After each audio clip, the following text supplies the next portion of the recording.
r/rules horror. Posted by u/Willis. Rules for coming to my estate. Hello Jason. I hope this letter finds you well. It's been so long since we've last seen each other. The pandemic has taken a toll on both of us, but it's been a while now and I think it would be a great time to reconnect.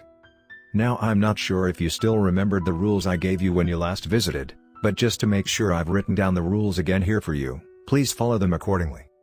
Please, remember to bring the amulet I gave you the last time you were here. It'll make your trip back home significantly easier. 1. When coming to my house, please do not try to come on foot, or by anything less than a small car. Do not use motorcycles, bikes, or anything related to those. I don't care what kind of car you use, just make sure it's a car. 2. When driving you'll be going through a wooded path that's lit up by Victorian-style streetlights. This is the stretch of path that leads up to my estate. Before you enter this part, please wear either black or white clothing that is simple and plain, and make sure it isn't too fancy, as other colors or intricate designs or details may draw your attention to them, and you don't want that. 4. Ignore all rules other than this one, as the others are a trap. Instead, wear something red and walk on foot. The red will protect you from what lurks beyond the forest, and walking will make sure you're quiet enough that nothing notices you smile. 5. As you drive you may notice on the right side a large bush with beautiful red flowers popping from it, and what seems to look like a path that goes off in that direction. Do not go down that path, ignore it and keep driving straight. 6. If the street lights suddenly start flickering, turn off your car and don't make any sound. Close your eyes and count to 30. The lights should be back on and working normally once you open them. 6a. If the lights continue to flicker, repeat the process until it goes back to normal.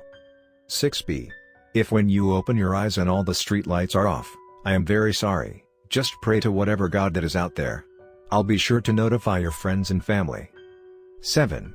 If your car suddenly breaks down, try turning it back on and off again, and keep pressing the gas pedal, but under no circumstances should you exit your car. It should start working again after a while. 8. If you see a lady with brunette hair in a yellow dress on the left side smiling and waving at you, feel free to smile or wave back. 8a. If your car breaks down anywhere near her, she might walk up to you and offer to help. Under no circumstances should you open the car door nor let her help you. As long as you reject her, she can't do anything. 9. Feel free to listen to music or the radio as you drive, but if you start hearing voices coming through your radio, turn the volume all the way down, or just turn the radio off entirely. You don't want to hear what it has to say. 10. If you hear howling in the distance, ignore it and try to speed up a bit. If you see a wolf that pops out in front of you, honk your horn and flash your high beams at it. It should go away. Though when you do, please alert me immediately when you arrive. You may have dodged a bullet, but you got another bigger bullet coming your way. 11. After you make it through the forest, you'll enter through a clearing where my estate is. As you make your way to the front gate, roll down your window and yell as loudly as you can, "How goes your good day?" The gate should open soon afterwards. 11a. If the gate doesn't open, unlock your door and run up to the keypad, type 8818 and the gate should start opening. Though make sure to run back to your car as quickly as you can. There are things lurking near the edge of the forest that won't hesitate to come out to catch you. 12. As you enter, you'll be going through a roundabout with a large fountain at its center. There will be 5 exits. Go through the first exit as that will lead you to the guest parking area. Feel free to park in any parking space that doesn't have the number between 3 and 5 on it. Wait until my butler arrives. 13. My butler Edmund will shortly arrive, and accompany you the rest of the way to my home. Do note that he has brown eyes and black hair. If you notice that his eyes or hair are a different color, stay in the car and do not listen to him, or follow him. The real Edmund will come to you soon and chase away the other Edmund. 14. Ignore rules 12 and 13. Those take you to the wrong place. Instead go through the 4th exit. The road will seem quite long, but you will reach your destination soon. Smile. And that's it. I know it all sounds like a hassle, but I assure you these rules are there to keep you safe and to ensure you have a smooth trip to my house. Once you arrive, hand me your amulet. As you may have noticed, the vibrant red it once had when I first gave it to you is now probably dull and faded. Don't worry, before you leave I'll make sure to return it to you looking brand new. It will also make the trip going back much safer. Hope to see you soon. Sincerely, Madeline. Next story of this video. Posted by u/unknown110499. Incident around the Emerson high-rise apartment. It was a clear sky just beyond the horizon, from the viewpoint of a balcony at the 44th floor of the Emerson high-rise apartment. John, who had his morning cup of joe, stood and gazed at the wonder and spectacle he beheld. As he sipped, he noticed that the city was quieter than usual. In fact, it was too quiet.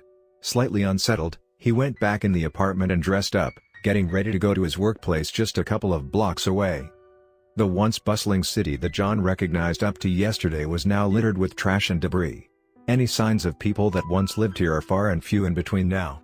In their place, all manner of grotesque creatures sprung up, roaming the city as they pleased. These creatures were unsightly to behold and offended all the common senses and faculties of the human psyche. In a secluded alley 8 blocks north of the Emerson high-rise, a couple of these creatures have congregated towards 2 people, who are armed with cleavers, guns, and makeshift bayonets. Screams can be heard as their cries slowly die down, and the melting of flesh and bone alike into an unrecognizable substance. In a grand mall 2.8 kilometers northwest of the Emerson apartment, an infestation of these grotesque creatures had overrun the mall. A group of people had gathered around and scavenged for food and supplies. While they were armed, if they happened to run into them, the group, were not assaulted by these creatures. One of them starts documenting this confrontation with the creatures, as the group leaves the mall. Bodies littered around 2.5 kilometers northeast of the Emerson apartment, with their faces ripped off of them. Strangely, the shape of the ripped-off surface of what was once their faces closely resembled a rectangle. Where their faces had gone is as of yet unknown. A group of the grotesque creatures arrived at the scene, and appeared to have stopped for a moment, before assimilating the now decaying flesh bags into themselves, apparently for their consumption. John had taken a lift and gone down to the 3rd floor of the apartment, and he was about to take the stairs across the hallway. While walking, he noticed that some of the doors were barricaded, and felt the eerie surroundings that was once a familiar noise of daily life to his ears. As he walked on, he noticed at the corner of his eyes a figure glancing at him behind a door, before the door was slammed. Jolting slightly from the door closing, John regained his composure and went on to the stairs. Suddenly, another figure from another door sprinted towards him, making an indiscernible cry that terrified John to his core. Gaining the strength to run for miles without end, John dashed towards the stairs. After going down about 2 floors, the figure disappeared, and John was surprised to find himself at the 3rd floor once again. A faint voice cried out to John, begging him to not go any further. John, still exhilarated from running, did not hesitate to leave the voice, going down the stairs. The faint voice cried out once more in despair, and in its last moments, the voice shrieked in intense agony before being silenced. While running down the stairs, John had inadvertently stepped on a piece of paper lying around. Determined to go down to the ground floor, he paid no heed to it until he realized that he was once again on the 3rd floor. Now knowing that he can no longer go to his workplace, as well as considering the supernatural creatures he witnessed, he thought of taking a breather and read what appeared to be a set of rules. Hello, insert tenant name. Welcome to the Emerson high-rise apartment. Before living in the apartment, here is a set of rules for you to follow. 1. If you are on the 44th floor, don't use the elevator. The elevator will only take you down to the 3rd floor. However, you won't be in the same apartment. Use the stairs to go down/up a level before using the elevator as you please. 1A. If you break this rule, your only option is to take the stairs. Go down to the ground floor and notify the owner immediately. You can trust the owner to handle whatever's coming for you. 2. While you're handed a set of rules before moving in here, it is best for you to disregard it, since the set of rules given to you were handed down prior to some major revisions, in order to protect the owner. 3. Don't go to the balcony at all costs. 3A. If you break this rule, don't stay at the balcony for more than 5 minutes. Otherwise, you'll be turned into a grotesque creature. 4. The grotesque creatures that appear are those who do not follow the rules at least 50% of the time. They are relentless, predatory creatures who will hunt you down. If you see one, report it to the owner immediately. 5. If you happen to be in the 3rd floor from breaking rule number 1, don't pay heed to some of the creatures that lurk behind the doors. They're there to devour you, flesh and bone. Follow and trust the rules to the letter and you'll find yourself residing in a luxurious apartment with dirt cheap rent costs. We hope you enjoy your stay here. Owner. John stood puzzled at what he had just read. A major revision? He recalled the owner handing him a set of rules to follow, and the room, while admittedly luxurious, was not that cheap at all.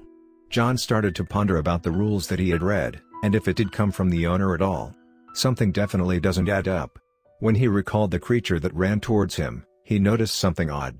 It was saying something while chasing him, screaming all the while. Before considering what the creature would have done to him, he only began to notice that his hands have moved close to his face on their own, a shadow casting on his face. After 3 years, the nature of the grotesque creatures was finally unveiled, and a serum was developed to reverse its effects. Once the serum is applied, the creature would turn back into its original form, either a human or an animal. The Emerson apartment was foreclosed, the owner accepting the responsibility for the transgressions of life itself, though he knew deep in his heart that he was not the cause for such suffering, as he only wanted to live an easy yet honest life. He was sentenced to a life of imprisonment, and public opinion was loath to him. Every now and then, an unfortunate victim whose face has been removed would come up, and there would be no details on how the face was removed.